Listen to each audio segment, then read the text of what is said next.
What's up, guys? Addicting Air here with a podcast episode 7, 8, one of those. Rather to be 7. Yeah, okay, doesn't matter. Lucky number. Okay. Yeah. So today we have introduce yourself for us. Hello, everyone. Please. My name is Sarah. Sarah. Yeah, that's me, Sarah. Sarah. Okay. Sarah. Let's get started. Yeah. All right. So tell us a little bit about yourself. What do you want to know? Like, in what aspect should I say? Just about anything myself? about yourself. About myself. Okay, I think the most exciting part of my life is just being a therapist. Okay. So that's my passion. That's what I just start doing. Actually, I'm in the field seeing clients recently, and I'm actually so excited about that. And working with teenagers Oh, was that's a something that I handful. was always scared of. I was always scared of teenagers because I thought they're moody.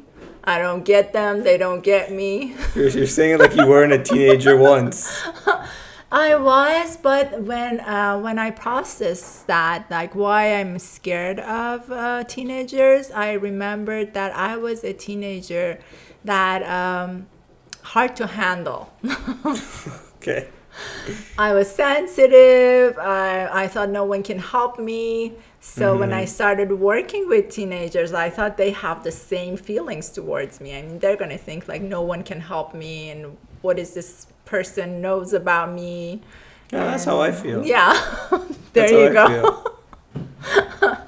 And they rather to spend time with their friends than like a therapist, you know? Right. That's boring for you guys. So the teenagers that sign up with you, is it them themselves or is it their parents that? Mostly like their parents, but recently I have some clients that they came to their parents and they said like, I have a lot of anxiety and I can't sleep, so I want to see a therapist. Okay, that's interesting. I know. I mean, I've never thought about doing anything like that. I'll just sleep through it. For There me. you go. That's best. I'll forget about it the next day.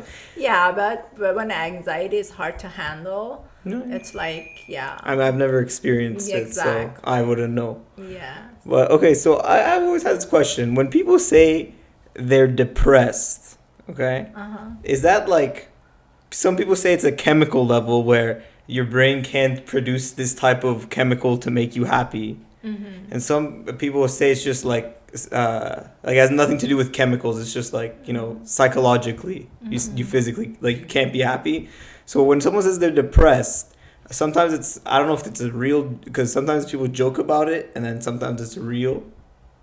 And what do you think about depression? Because when someone says they're depressed, it's like 90 different things sometimes. Yes, I mean, I always say everybody has their own dictionary. So, like, when people talk about their symptoms or how they feel, they have their own definition. That's why, like, when someone comes to me and they say, like, I'm depressed, I ask them, what do you mean by depressed? And depression has its own symptoms, when they have lack of sleep or a lot of sleep, when their appetite is like less and more, or when when person doesn't want to like socialize. They were social and now at this specific moment they don't want to hang out with anyone. They don't want to come to family gatherings. They just isolate themselves and they cry a lot. So these are all the symptoms of depression. So when they have all of these things together, then we can actually say, yes, this person is depressed because like they have lack of sleep or a lot of sleep. They eat too much comparing to before this period of their time, or they're like eating a lot or eating less and crying a lot. Interesting. But as a teenager, how do you know you're actually depressed or it's just like hormonal things that you're going through growth? Because sometimes people could feel emotional because of hormones, I think. So how can you differentiate, me actually being depressed and me just having like a, hormonal moment growing up, in those teenage years? Yeah. And, even as an adult, there is a combination of like hormonal and physical and mental. I mean, they're working hand to hand. So the hormonal thing, it has some symptoms, like maybe a little bit of like moodiness, but it has nothing to do with a person like isolating themselves for a long time, not wanting to even like take a shower or like change their clothes. So that's too much, and that's depression. Yes, it might be because of their hormones, but it's not a, as we say, it's not a like normal thing, you know. But when they can go through it and handle it somehow, and it's not like their lifestyle has been changed drastically, it's not, that's fine. I mean, that's not a depression. But when we see the signs, especially like you guys teenagers, when you see your friends like stop hanging out with you, don't want to see you crying a lot, these are the signs that you guys get curious about that person, because a lot of these symptoms gonna lead to suicide for teenagers. And because they're emotional, they just make a decision spontaneously, and they don't like think about anything else, you know. Yeah. So yeah, you guys can help each other, because as I say, they don't like to hang out with adults, and they want to be with their friends, and they're more comfortable with them. So as a friend, when you guys realize that someone is isolating and changing their mood drastically, it's a concern. I see. So how long have you been seeing patients for? It's been almost 3 years now. I started when I was in school, and now I'm almost done with my hours. So you need a certain amount of hours in order to... 3,000 hours. I was like thinking about it and talking about it. That's a lot of hours. That's a lot of hours. So you think so recently you've said that you've had a lot of patients come in because of this pandemic? Yes. A lot of teenagers are being challenged with pandemic because they cannot socialize. And the fact that they have to study online, it's kind of like a burden for them. It creates a lot of anxiety for them because they tend to miss the due dates. They are not on top of the works that they have to do. It's hard for them to communicate through emails, you know? Yeah. It is, definitely. So how does the process work of you, like if a patient comes in, it's the first time, is it like the person lies down on a bed and you're taking notes, or like... No, that was a long time ago. Oh, okay. So how is it now? That's a Freudian like style that he did, I think, like, I don't know, 40 years ago, maybe more. But no, we just talk, especially with teenagers. It's going to be like so casual. So we just sit there and just going to tell them that, you know, how I'm going to do my therapy is I'm going to be your friend and trying to help you to make the best out of your life. So we're going to be a team, kind of trying to work everything out if you have challenge or something. Okay. So it's still casual. And then to my surprise, most of the teenagers that I work with, they kind of like open up really fast and try to like work with me as a team, and they trust me. So yeah. Well, I would probably not do that. But you would. Yeah, that's not my type of... I deal with it myself on my own time. Yeah. But in terms of like online school, for me, it's... For me, since it's my last year, like last semester of high school, I'm gonna get accepted into colleges. If I do or if I don't, they'll let me know mid-March. So it doesn't matter how well or bad I do in school. So I've kind of put school as like my fourth option. Now okay, it's now so far down. Like I have a little bit of cybersecurity I'm doing. Then it's a little bit of, you know, YouTube and going live and this kind of stuff. And then all the way at the end, it's school. Yeah. So I'll turn assignments late. If I turn assignments late, it doesn't really matter because by March, I know what I'm doing. Am I going to a community college or am I going to a 4-year university and, you know, collecting a lot of debt? But that's school. But I don't know because, I mean, teenagers, at least I feel like grew up a little bit with normal school and then they, you know, went to online school. But what about like the younger kids who their first school is online school? Like I'm talking like, you know, kindergarten and like first grade, stuff like that. Do you think that it'll be hard for them to even go back to real school because they're just used to like Zoom classes?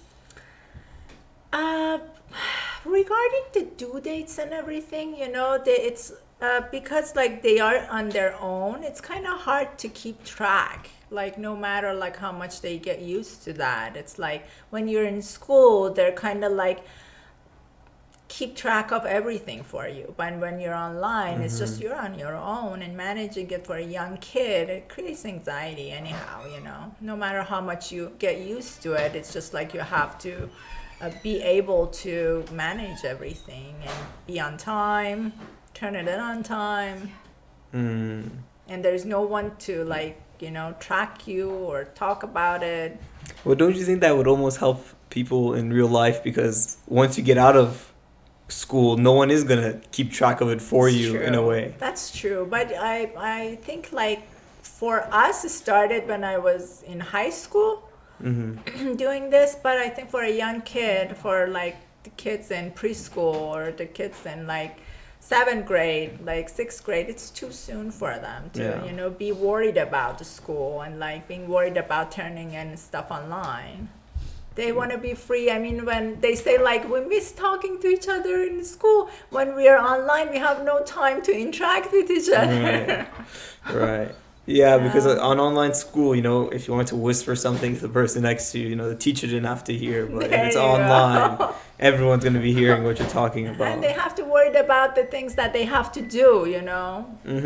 So Well, school in general is always like that. But Yeah. it's just, I don't know. I don't know. I haven't really paid It's how I attention to it feel. because, like I said, I put it aside.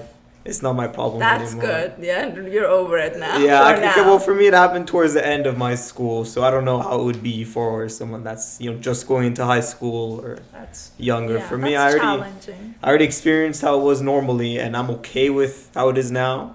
I mean, it would be nice to see friends and to interact, but at the same time, it wasn't my priority anyway. Yeah. So for me, it was just, all right, well, it's happening at the end, so it's okay. I'll just go through the finish line and, you know, not worry about it. But Yeah. I think around here there was like a protest kind of thing where a bunch of kids went out with signs and like said Zoom doesn't teach or something like that. Yeah, because some of the some of the students I heard like they go turn on their computer and then go back to sleep. Oh, that's So what I do. Yeah.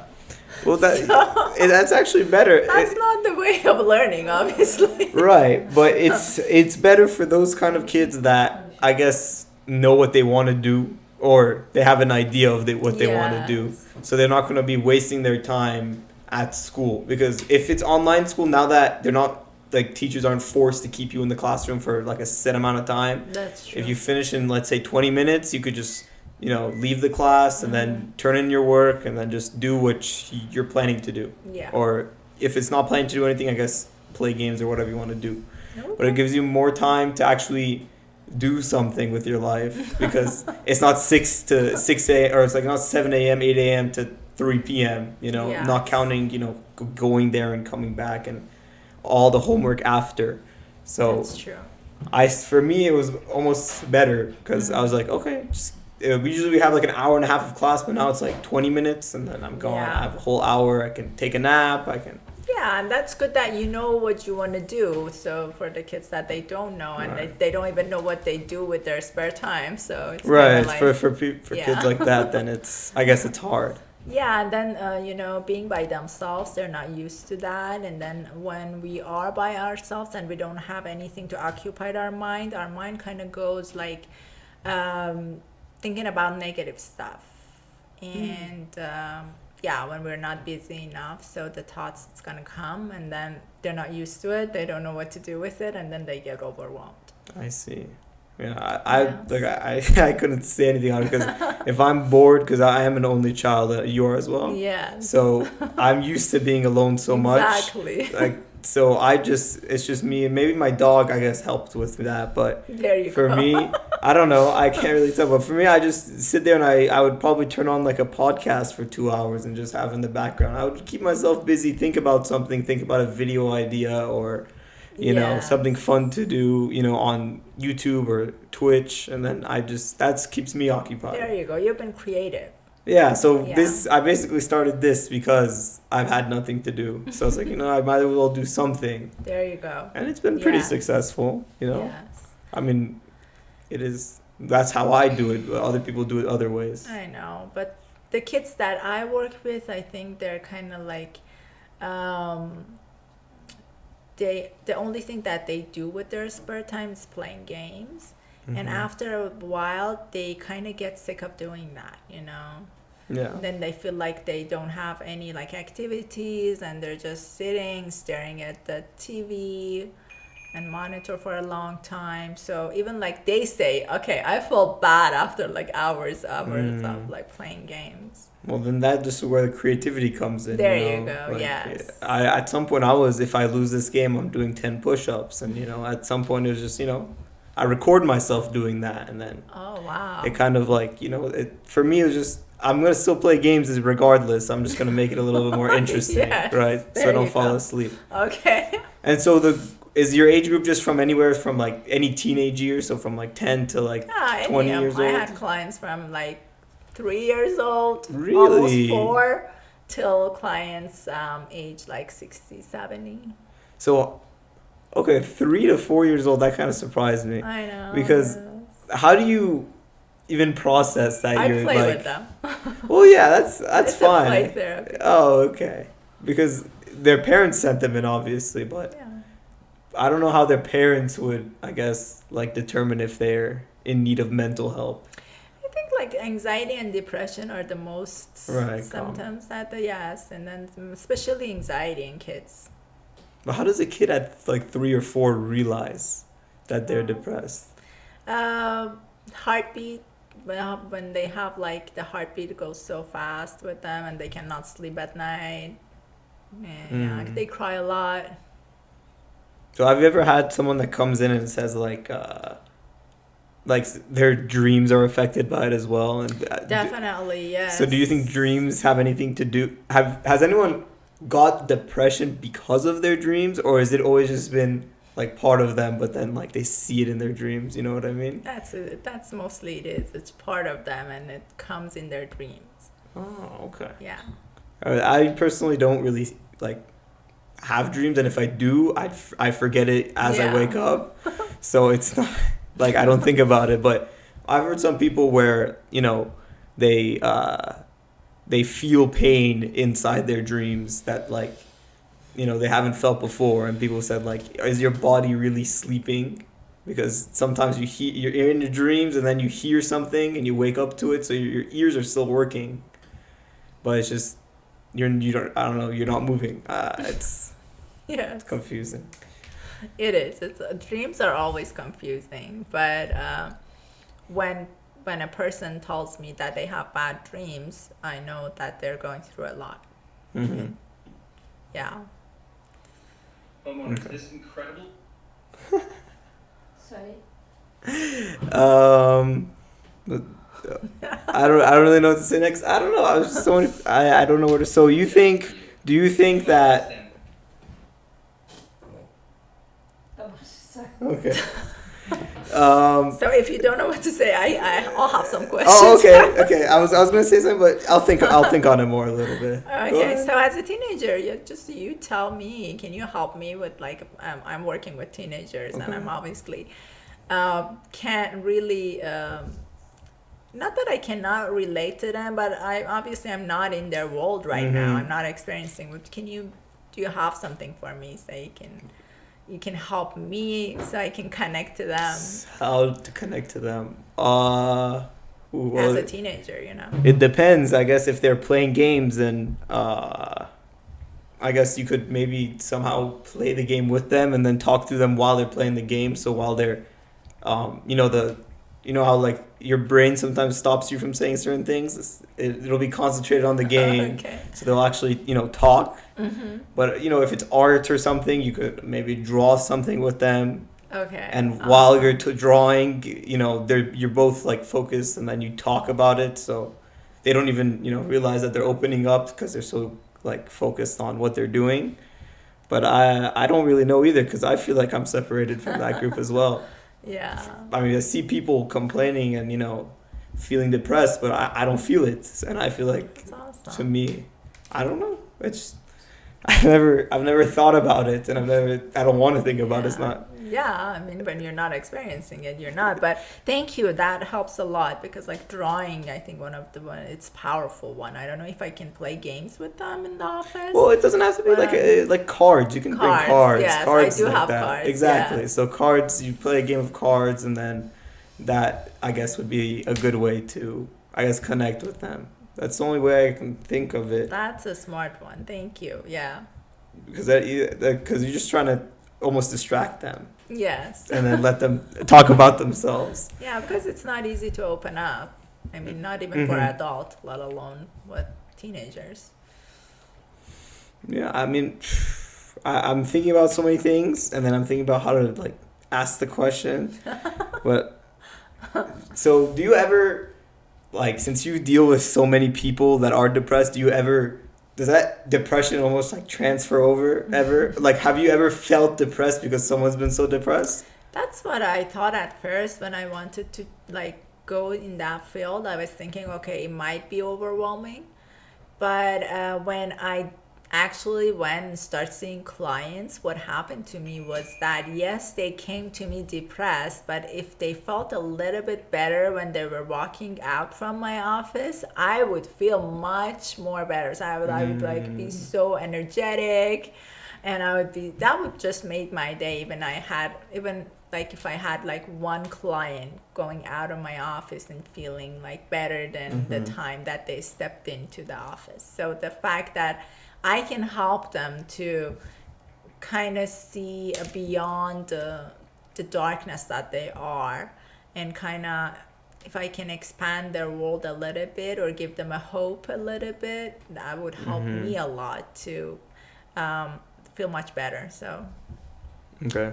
yeah. So you think if we start opening up just our schools a little bit, where it's like I've heard that they want to do like 3 times a week instead of 5 times a week, or like 2 times a week, where you go in person and then half. You think that's a good idea, or what do you think would be the best way to, I guess, not fix it, but you know what I mean, like make it easier for kids that can't communicate with others, or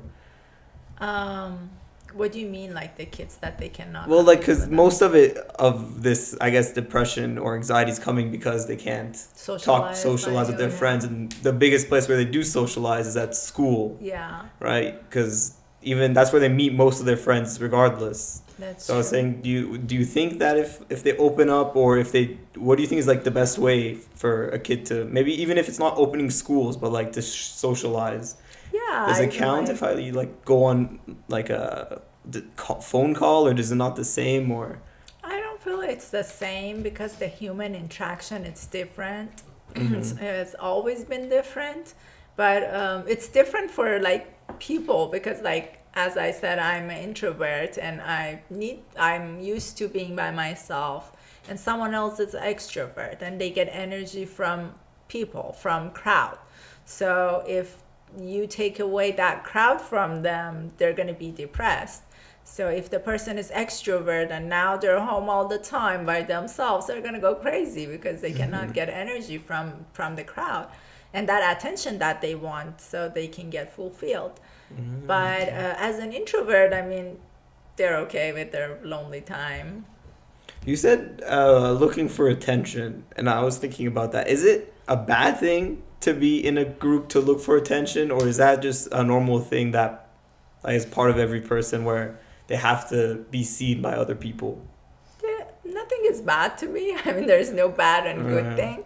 So I don't label it that way, but it's just a personality. If someone needs to get that, they can go and get it. And if someone doesn't need it, okay, they're not going to go and get it. I mean, to me, it's a personal thing. It's not something yeah.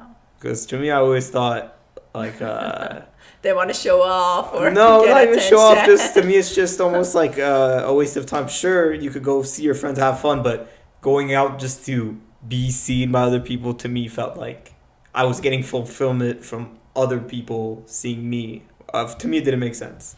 Yeah, because like you are introvert. Yeah, I guess. Yeah. I guess I call it. So you don't need it. Yeah, I don't think I need it, but I've never thought about anyone. I don't know how it would feel to want to be seen by other people. Yes. yes. That's a personality, type of personality that they have to be in crowd and they have to interact with like a lot of people. So also for these kids, the younger kids that you see, is it possible that some of this depression or some of this anxiety come from their parents, or is it almost completely separate? So if their parents are depressed around the house, does that sometimes, have you had that where someone comes in, it's because of their parents? It's genetic even, like 40%. Really? Yeah. So if my parents were depressed, okay, so if my parents were depressed, but then they had me, and then they're not depressed anymore, am I genetically depressed? Might. 40%. 40%. So do they have to have me while they're depressed, or do they have to be depressed after I'm born for Because it to be when genetically? it's genetic, then it comes from genes, you know. If you get the genes flush. So if you get one of those depression genes, you have it. Really? And then when something happens to someone who has that gene, that gene would get triggered and start like showing up the symptoms. So, but what if someone has so many of those depression genes that it just always triggers? How do you treat someone that's just genetically depressed then? Yeah, I mean, I still try to show them how it feels and how it looks like, how the world looks like from the eyes of someone who's healthy. Trying to show them another perspective, you know, that they've never seen. I mean, some people, they're born with depression, so life is black and white for them. So I'll show them how does it feel to see a lot of colors in life. Yeah. That's just I lost my train of thought there.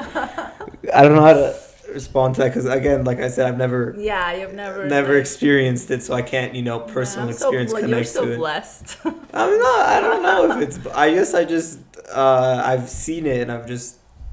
You've never. I've distanced myself from it or something like that. I don't know. I don't know if I am depressed, but I don't feel depressed. So. No, if you don't feel it, then you're not. Well, but then I don't know what the feeling is. So then how would I know?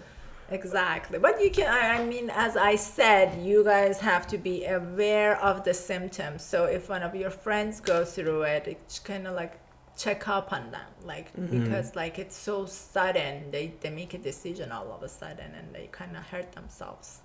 I see. Yeah. I see.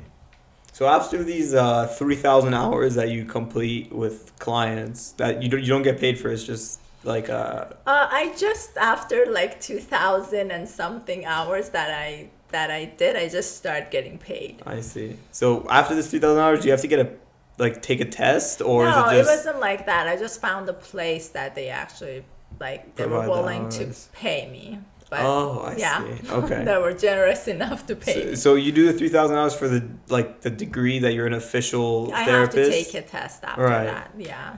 And so, be what would the licensed. test be like? It would be like if this person is, how would that test even? Yeah, they're gonna give us some cases, so we're gonna diagnose. We're gonna write treatment plans for it. That's interesting. Yeah. Because I couldn't think of it as a test like Jerry has these symptoms. There you go. And then it's what are they experiencing depression or insomnia or There you go. this stuff like that? That's Wow. what it is. I mean, what I'm doing is just answers. If what is this, it's that. That's why I like math, because there's just that answer. But Okay. with, I guess, therapy, there's no answer really. Yeah, it's a lot of it's a lot of I don't know how to say it. It's not a one correct answer for Right. anything in my field. Yeah. So what made you choose that field? Because you said you were an introvert. So did you ever feel depressed and then you felt like you had to help other people get through it? Or Yes, I was one of those kids that I think I had the gene. I don't know, but I went through a lot as a kid. So my parents got divorced when I was 1. So I kind of felt like I want to reach out and help kids. And not that kids, like everybody who goes through a lot. Right. I felt like there were so many people in my path helping me to come out of my depression. They were giving hope to me. They were support to me. And I felt like now it's my turn to kind of serve. And the fact that I have more compassion. I mean, I didn't just read this stuff in books, I Right. kind of experienced it.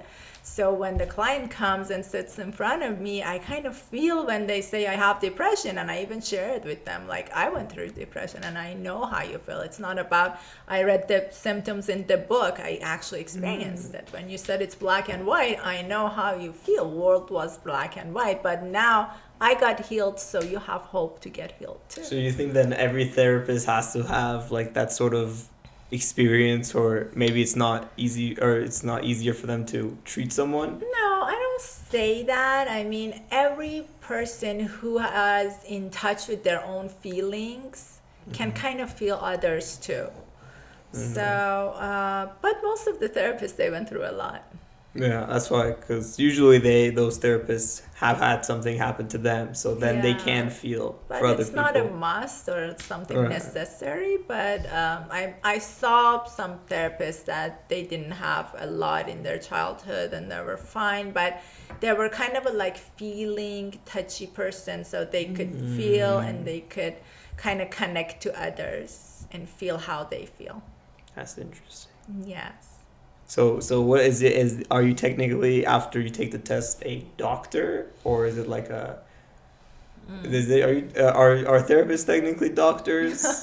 That's a good Or- question, because like my clients want to call me doctor and I Right. have to remind them that I'm not a doctor.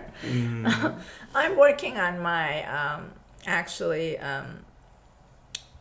master degree right now for 3,000 hours, and then after that I have to finish 3,000 more hours for my doctorate, the program that I'm Separately? Yes, and I'm still in the program for my PsyD, so I have, after being done with that, I have to do 3,000 more for that one. Jeez. Why was there no possible way to do 3,000 hours at like both of them at the same That's what I time? was trying to like make them understand, but they're like, nope. Wow. So I got a lot of work ahead of you. 3,000 hours is like a couple years. it's at like least. if you do it full time, it's 3 years. That's a lot of years. That's a lot of years. Yes. Yeah, because pretty much everything in terms of like doctors or therapists are just, you go to this university and then you have to go into another program, and then you have to like have experience, then you have to take another test. Then Never you can- ending. Yeah, it is. I don't know why it is that long. I don't know. Because I think maybe you would have been fine in just 2,000 hours. Well, now that I'm actually in the field and I feel like I'm dealing with people's life, so it's not a joke. If I make a mistake, I might gonna lose a client. Right. Yeah, so this is a sensitive job, and Right. the fact that it needs a lot of experience, and now it kind of makes sense to me. And I feel like no matter like how much experience I'm gonna have, I still gonna make mistake, and I have to kind of accept that like my job is like really sensitive, because people come to me when they're depressed or they're anxious. Some people come just to have self growth. Maybe they don't need like anything, they don't need support, they just come to see like get to know themselves more. But the ones that they're coming in the stage of depression, I mean, they are on the verge of suicide, and so it's not something that if I miss the signs or kind of like not take them seriously, I'm gonna lose a client. I see. So those people that come for self-care, so what do they come and ask you? Or like, how does that work? Because I've never heard about that before. I've only heard like you have problems and you try to fix it, not if No. you're, non-problematic. I know. They want to get to know themselves more. We have one world outside and one world inside. And because the outside is so attractive, everybody's like too much into investing their times into outside.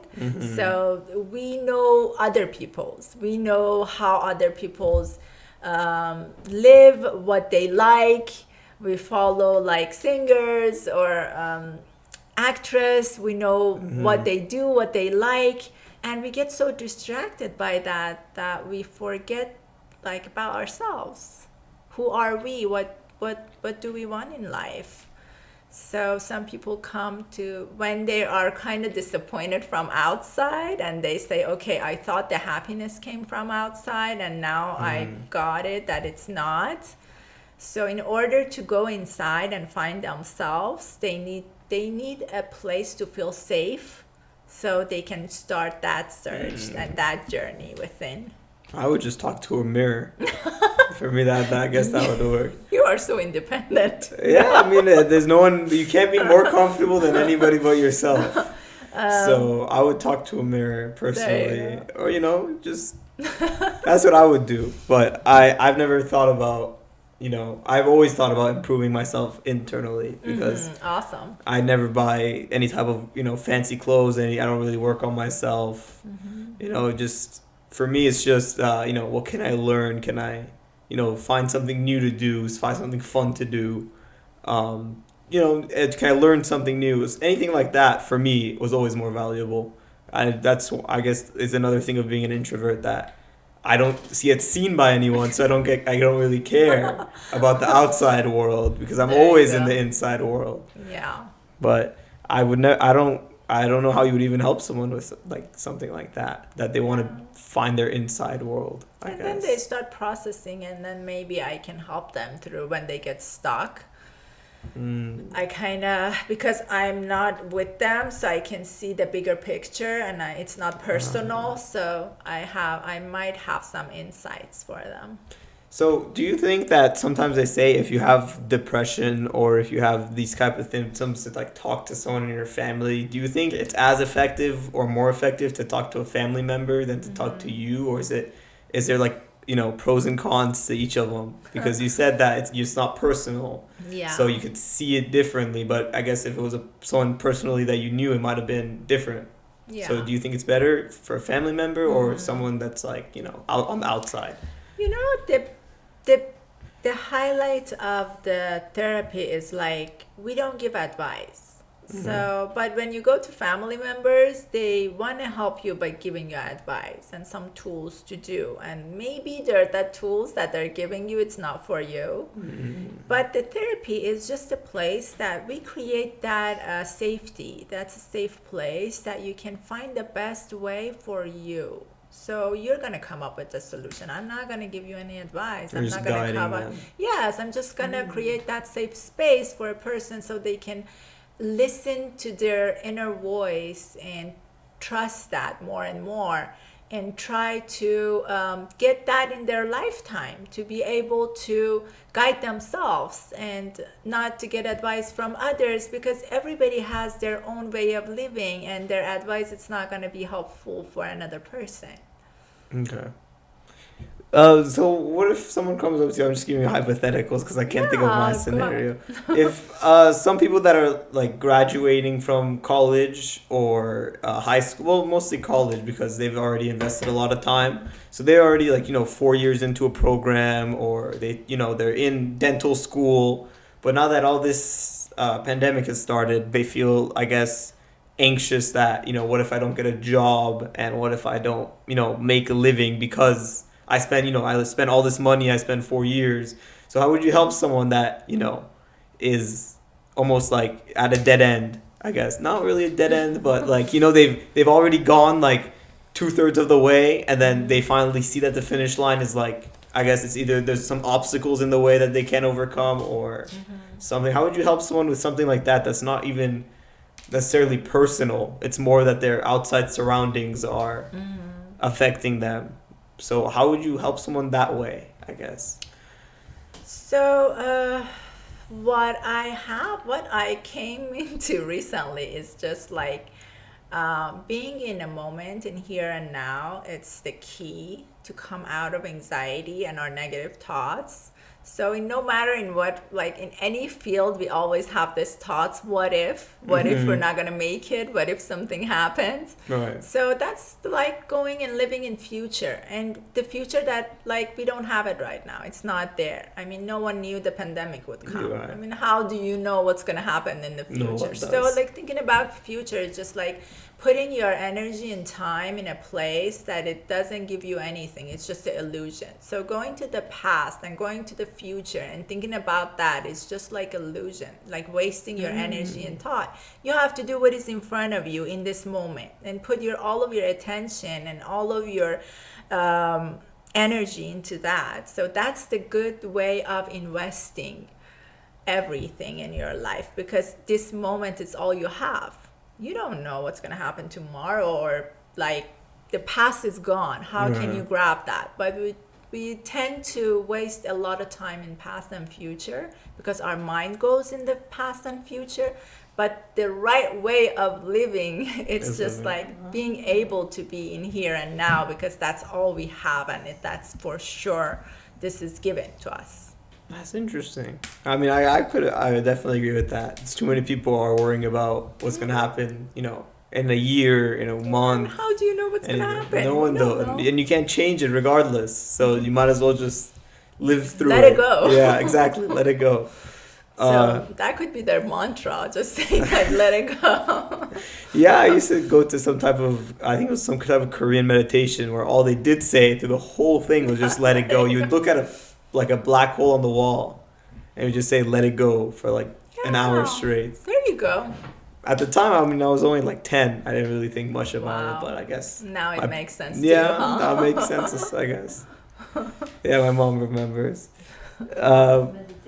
Yeah, but That calls mom meditation. yeah, it was mom meditation. But so, have you ever so you said you don't give people tools, but do you give like if? I don't get advice, not tools. Oh, right, okay. Yes, I'll give them tools. Oh, right, sorry. So would a tool be like to maybe do like meditation, or is that advice? No, that's a tool. That's a tool. Yeah, in order to be in here and now, do meditation. Do that mom meditation. Throw everything out. Let go. So what's the difference between some advice and some like a tool? Okay, so advice is like, I think you should like change your major and go to another major, and I think this major is not good for you. Or like Persian parents, like you have to be a doctor or an engineer so you'll be worthy. That's the advice. But when I tell you, okay, focus and go inside and see what is good for you, what is your inner voice is telling you, trust that, trust yourself to find your way. And these are the tools, like meditations. This is a tool so you can hear your inner voice. That's a tool. I see. Okay, that makes sense now. All right, yeah. And do you think that a lot of these students are like they're okay?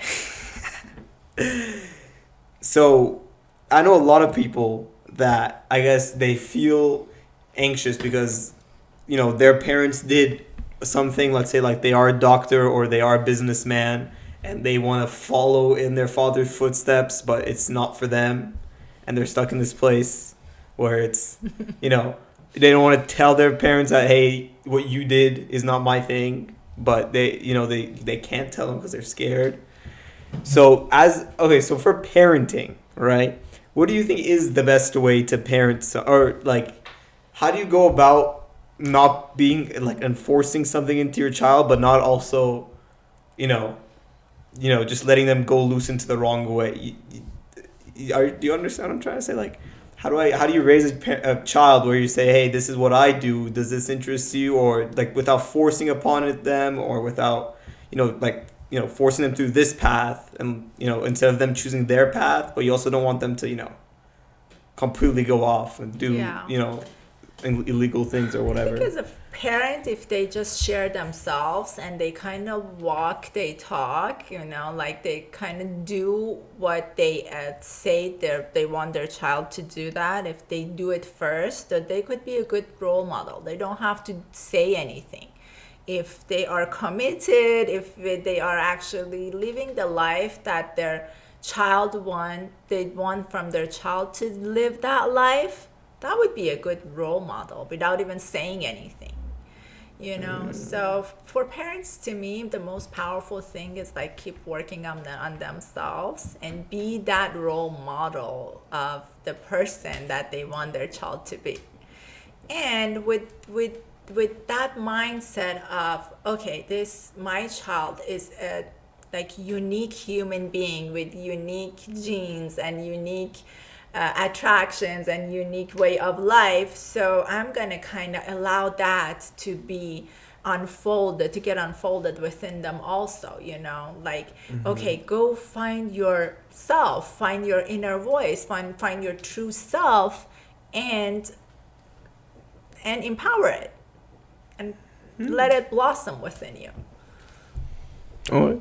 So have you ever thought about, you don't have any kids, do you? No. Or, no? Okay. Have you ever thought about having a kid and, you know, Yeah, like, I love kids, but yeah, if there's no but into it. I love kids. Okay. I used to be scared of them as an only child. I've never like seen a small kid. I was just it. So when they have like little brothers and sisters, so they Yeah. kind of like have the experience. But I used to be scared of them till I started working with them, with kids and with teenagers. Then I started like loving them and started like getting in touch with my own inner child and the time that I was a child. So it was a beautiful journey that made me to think like, oh yeah, I like to raise a child. It's fun. I mean, you get to be a child. And have you ever, because I know they say pets are a very good way to maybe help people with loneliness or depression. Have you ever given,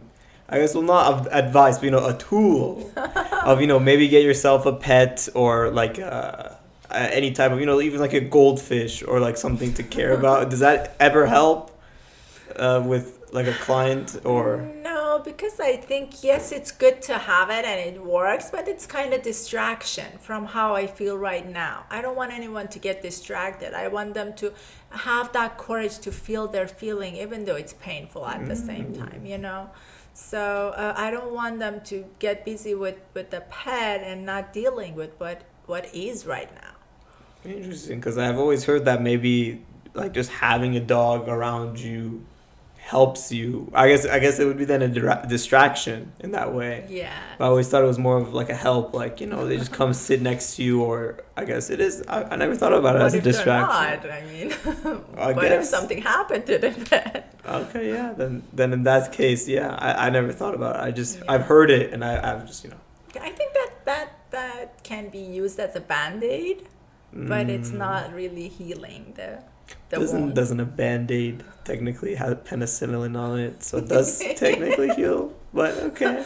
It doesn't have any penicillin on Oh, it, just okay, the then. Band-Aid. Well, It's good to have, yeah, I love pets, I had dogs, and I know how it feels, but it's not a way of like curing depression and anxiety. see. It's just like the way of dealing with emotion is like actually facing them, even though they're painful and overwhelming, let's see.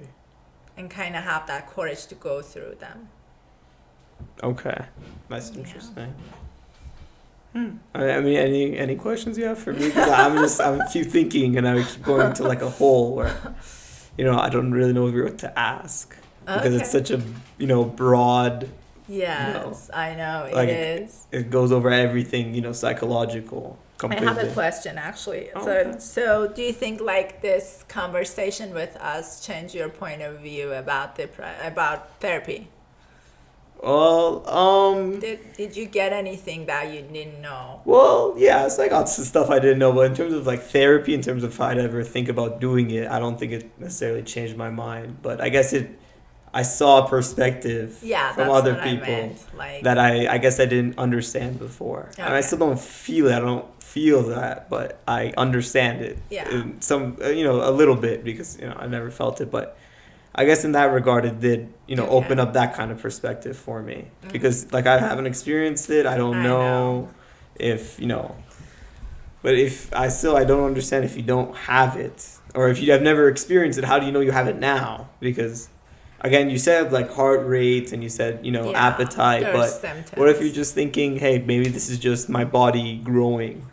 When your lifestyle has been affected by that, and you cannot live the same way. So it's not about you just growing. It's just like when you haven't, like when you don't want to take shower for 2 weeks, when you don't want to change your clothes, when you don't want to get up and like do your homeworks or go to the class, you keep missing your class because you cannot wake up because you're too sleepy.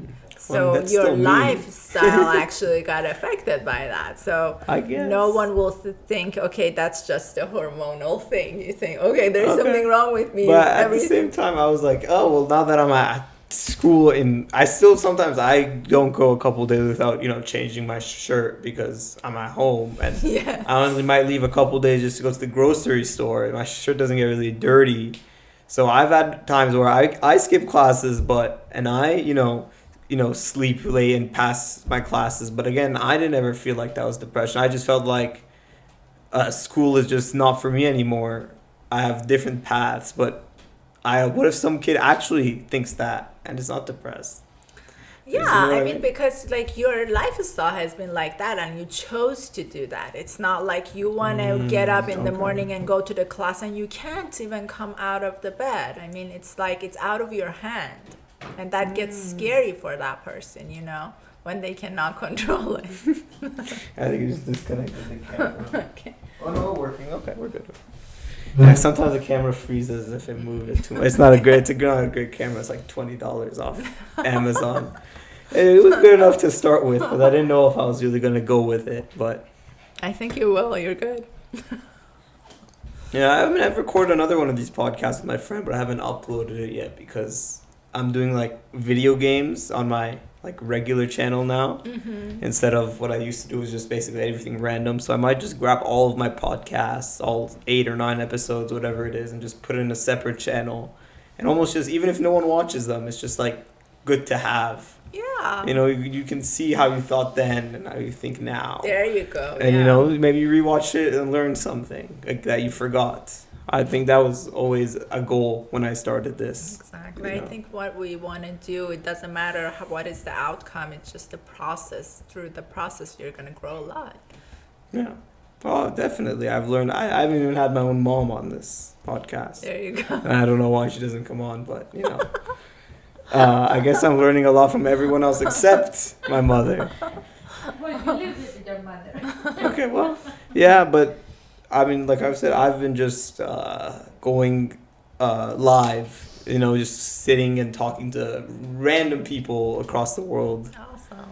And it's just an interesting perspective how people think outside of how I think. And I think that's interesting to learn. Exactly. That's how your world going to expand. I understand. Yeah. Okay. Anything else you would like to say? I think I'm done. You think you're done? Okay, well, if you enjoyed the video, leave a like, subscribe. I hope to see you next time. If you have questions, leave in the comments, I guess, if you got to the end. Other than that, I'll see you next time. Bye-bye.